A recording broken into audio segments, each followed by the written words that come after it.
श्री राधा कृष्णाभ्यं नमः।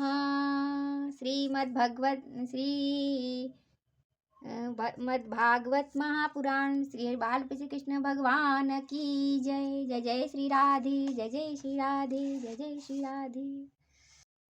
श्री गणेशाय नमः। राधे राधे, सीताराम सीताराम। हम यहाँ से श्रीमद् भागवत महापुराण पढ़ रहे हैं। अथ त्रयोदशोऽध्यायः, वराह अवतार की कथा। श्री शुक उवाच।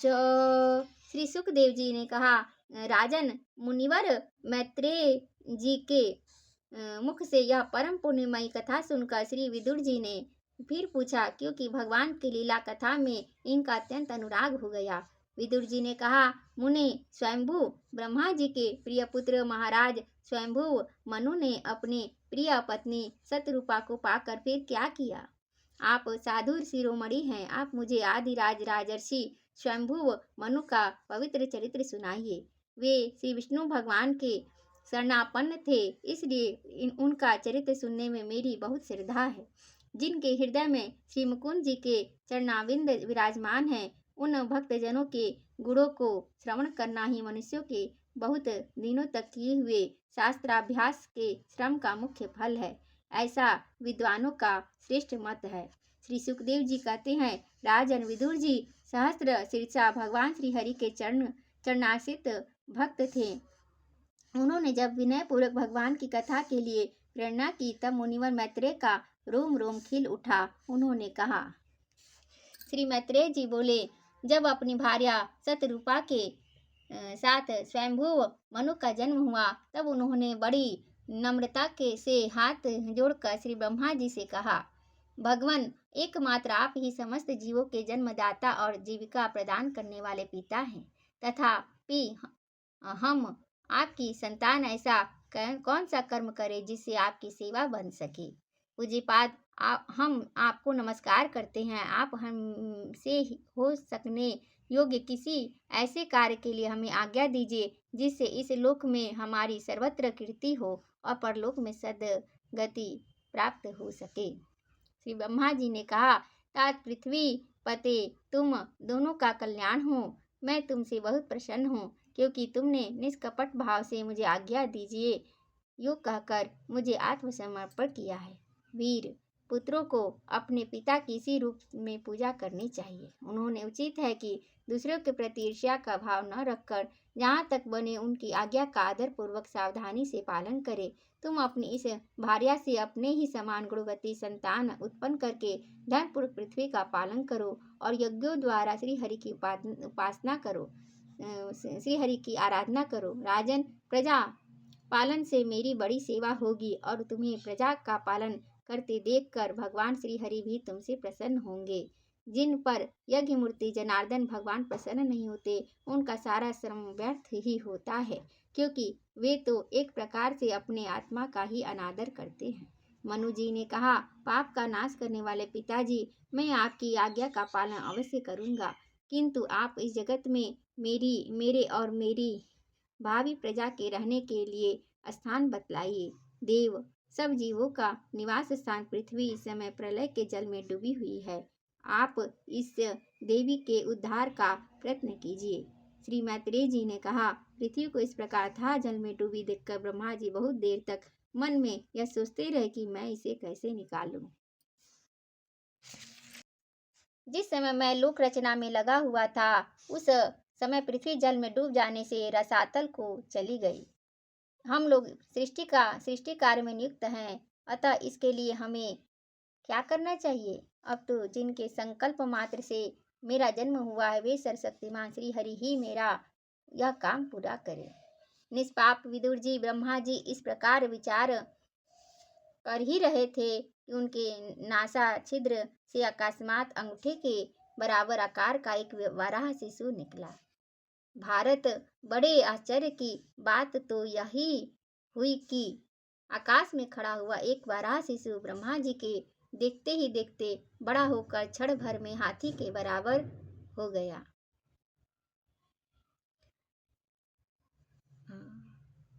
उस विशाल वराह मूर्ति को देखकर मरीचि और मुनिजन, सनकादि आदि स्वयंभुव मनु के सहित श्री ब्रह्मा जी तरह तरह के विचार करने लगे।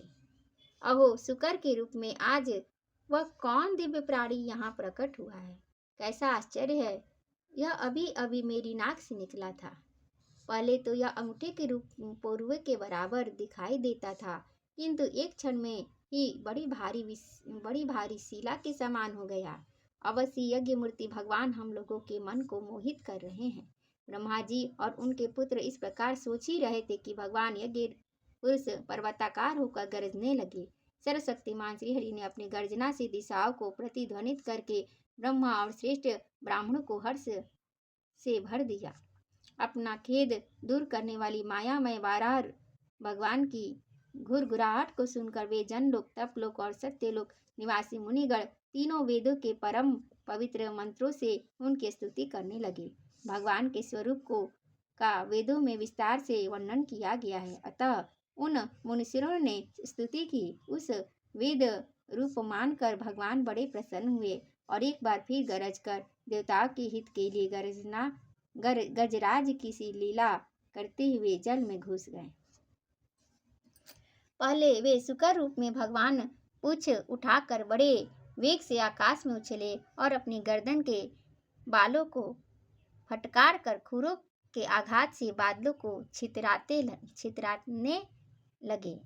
उनका शरीर बड़ा कठोर था, त्वचा पर कड़े कड़े बाल थे, दाढ़ें सफेद थी और नेत्रों से तेज निकल रहा था। उस समय उनकी बड़ी शोभा हो रही थी।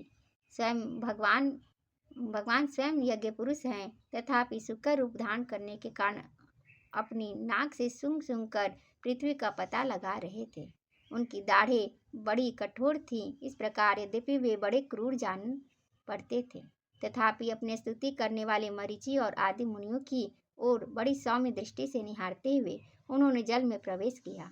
जिस समय उनका वज्रमय पर्वत के समान कठोर कलेवर जल में गिरा, तब उसके वेग से मानो समुद्र का पेट फट गया और उसमें बादलों की गड़गड़ाहट के समान बड़ा भीषण शब्द हुआ। उस समय ऐसा जान पड़ता था मानो अपनी उत्ताल तरंग रूप भुजाओं को उठाकर वह बड़े आर्त स्वर से, हे यज्ञेश्वर मेरी रक्षा करो, इस प्रकार पुकार रहा है। तब भगवान यज्ञ मूर्ति अपने बाण के समान पैने खुरों से जल को चीरते हुए उस अपार जल राशि के उस पार पहुँचे। वहाँ रसातल में उन्होंने समस्त जीवों की आश्रयभूता पृथ्वी को देखा, जिसे कल्पांत में शयन करने के लिए उद्यत श्री हरि ने स्वयं अपने ही उदर में लीन कर लिया था। फिर वे जल में डूबी हुई पृथ्वी को अपने दाढ़ों पर लेकर रसातल से ऊपर आए। उस समय उनकी बड़ी शोभा हो रही थी। जल से बाहर आते समय उनके मार्ग में विघ्न डालने के लिए महापराक्रमी हिरण्याक्ष ने जल के भीतर ही उन पर गदा से आक्रमण किया। इससे उनका क्रोध चक्र के समान तीक्ष्ण हो गया और उन्होंने उसे लीला से ही इस प्रकार मार डाला जैसे सिंह हाथी को मार डालता है। उस समय उसके रक्त से थूथनी और तथा कनपट्टी सन जाने के कारण वे ऐसे जान पड़ते थे मानो कोई गजराज लाल मिट्टी के टीले में टक्कर मार कर आया हो। बोलो वाराह भगवान की जय।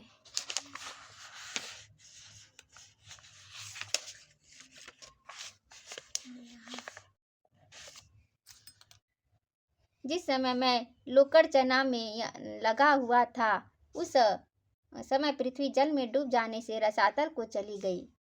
हम लोग सृष्टि कार्य में नियुक्त है, अतः इसके लिए हमें क्या करना चाहिए? वे सर्वशक्तिमान श्री हरि ही मेरा काम पूरा करें। तात जैसे गजराज अपने दांतों पर कमल पुष्प धारण कर ले, उसी प्रकार अपने सफेद दांतों की नोक पर पृथ्वी को धारण कर जल से बाहर निकले हुए तमाल के समान नीलवर्ण वराह भगवान को देखकर ब्रह्मा, मरीचि आदि को निश्चय हो गया कि ये भगवान ही हैं। तब वे हाथ जोड़कर वेद वाक्यों से उनकी स्तुति करने लगे। ऋषियों ने कहा, भगवान अजित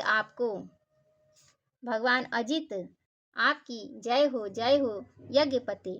आप अपने वेद त्रयी रूप विग्रह को फटकार रहे हैं, आपको नमस्कार है। आपके रोम कूपों में संपूर्ण यज्ञ लीन है। आपने पृथ्वी का उद्धार करने के लिए ही यह सुकर रूप धारण किया है। आपको नमस्कार है। देव दुराचारियों को आपके इस शरीर का दर्शन होना अत्यंत कठिन है, क्योंकि यह यज्ञ रूप है। इसकी त्वचा में गायत्री आदि छंद, रोमावली में कुश, नेत्रों में घृत तथा चारों चरणों में होता है। अधर्वयु, उद्गाता और ब्रह्मा इन चारों ऋत्विजों के कर्म हैं। इस आपकी थूथनी मुख के अग्रभाग में शुक है, नासिका छिद्रों में श्रुआ है, उदर में ईडा यज्ञीय भक्षण पात्र है, कानों में चमस है, मुख में प्राशित्र ब्रह्म भाग पात्र है और कंठ छिद्र में ग्रह सोम पात्र है। भगवान आपका जो चबाना है वही अग्निहोत्र है। बार बार अवतार लेना यज्ञ स्वरूप आपकी दीक्षणीय इष्टि है। गर्दन उपसद 3 इष्टियां हैं। दोनों दाढ़े प्रायणीय दीक्षा के बाद इष्टि और उदयनीय यज्ञ समाप्ति की इष्टि है। जीवा प्रवर्ग्य प्रत्येक उपसद के पूर्व किया जाने वाला महावीर नामक कर्म है। सिर सभ्य होम रहित अग्नि और आवसध्य उपासनाग्नि है तथा प्राणचिति इष्ट का चयन है। देव आपका वीर्य सोम है। आसन बैठना प्रातः सवनादि 3 सवन है। सातु धातु अग्निष्टोम अत्यग्निष्टोम उक्त षोडशी वाजपेय अति रात्र और आप्तोर्याम नाम की 7 संस्थाएं हैं तथा शरीर की संधिया जोड़ संपूर्ण सन्न है। इस प्रकार संपूर्ण सत्र है। इस प्रकार आप संपूर्ण यज्ञ सोम रहित याग और क्रतु सोम रहित याग रूप है। यज्ञानुष्ठान रूप इष्टियां आपके अंगों को मिलाए रखने वाली मांसपेशियां हैं। समस्त मंत्र, देवता, द्रव्य, यज्ञ और कर्म आपके ही स्वरूप है। आपको नमस्कार है। वैराग्य, भक्ति और मन की एकाग्रता से जिस ज्ञान का अनुभव होता है वह आपका स्वरूप ही है। आप ही सबके विद्या गुरु हैं। आपके पुनः पुनः आपको प्रणाम है। पृथ्वी को धारण करने वाले भगवान, आपकी दाढ़ों की नोक पर रखी हुई यह पर्वतादि मंडित पृथ्वी ऐसी सुशोभित हो रही है जैसे वन में से निकलकर बाहर आए हुए किसी गजराज के दांतों पर पत्रयुक्त कमलिनी रखी हो। आपके दांतों पर रखे हुए भूमंडल के सहित आपका यह वेदमय वराह विग्रह ऐसा सुशोभित हो रहा है जैसे शिखरों पर छाई हुई मेघमाला से कुल पर्वत की शोभा होती है। नाथ, चराचर जीवों के सुख पूर्वक रहने के लिए आप अपनी पत्नी इन जगन माता पृथ्वी को जल पर स्थापित कीजिए। आप जगत के पिता और अरण्य में अग्नि स्थापन के समान आपने इसमें धारण शक्ति रूप अपना तेज स्थापित किया है। हम आपकी और इस पृथ्वी माता को प्रणाम करते हैं। प्रभु, रसातल में डूबी ही इस पृथ्वी को निकालने का साहस आपके सिवा और कौन कर सकता है? किंतु आप तो संपूर्ण आश्चर्यों के आश्चर्य हैं। आपके लिए यह कोई आश्चर्य की बात नहीं है। आपने ही तो अपनी माया से इस आश्चर्य में विश्व की रचना की है। जब आप अपने वेद में विग्रह को हिलाते हैं तब हमारे ऊपर आपकी गर्दन के बालों से झरती हुई शीतल जल की बूंदें गिरती है। उनसे भीग कर हम जनलोक, तपलोक और सत्यलोक के रहने वाले मुनिजन सर्वथा पवित्र हो जाते हैं। जो पुरुष आपके कर्मों का पार पाना चाहता है अवश्य उसकी बुद्धि नष्ट हो गई है, किंतु क्योंकि आपके कर्मों का कोई पार ही नहीं है, आपकी ही योग माया के सत्वादि गुणों से यह सारा जगत मोहित हो रहा है। भगवान, आप इसका कल्याण कीजिए।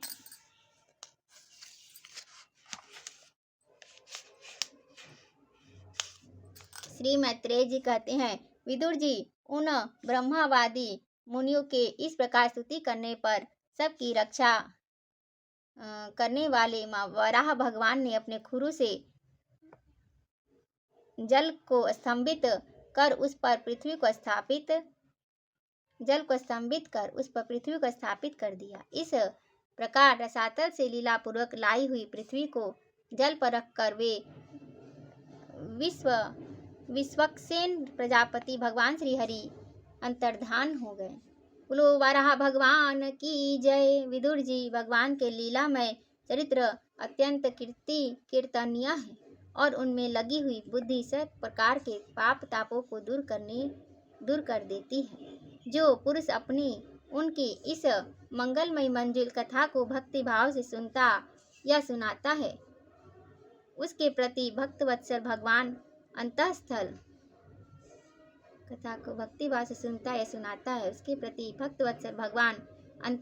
अंतःस्थल से बहुत शीघ्र प्रसन्न हो जाते हैं। भगवान तो सभी कामनाओं को पूर्ण करने में समर्थ है। उनके प्रसन्न होने से संसार में क्या दुर्लभ है, किंतु उन तुच्छ कामनाओं की आवश्यकता ही क्या है। जो लोग उनका अनन्य भाव से भजन करते हैं, उन्हें तो वे अंतर्यामी परमात्मा स्वयं अपना परम पद ही दे देते हैं। अरे, संसार में पशु को छोड़कर अपने पुरुषार्थ का सार जानने वाले ऐसा कौन पुरुष होगा, जो आवागमन से छुड़ा देने वाली भगवान की प्राचीन कथाओं से किसी भी अमृतमय कथा का अपने कर्णपुटों से एक बार पान करके फिर उनकी ओर मन हटा लेगा। इति श्रीमद्भागवते महापुराणे पारमहंस्यां संहितायां तृतीय स्कंधे वाराह प्रादुर्भावानुवर्णने त्रयोदशोऽध्यायः। श्री कृष्णार्पणमस्तु। ओम हरे नमः। बोलो वाराह भगवान की जय। नमः पार्वती पते। हर हर हर महादेव। जय जय श्री राधे, जय जय श्री राधे, जय जय श्री राधे।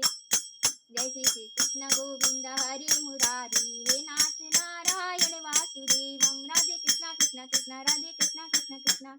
जय श्री राधे, जय श्री कृष्ण भगवान की जय। जय श्री राधे।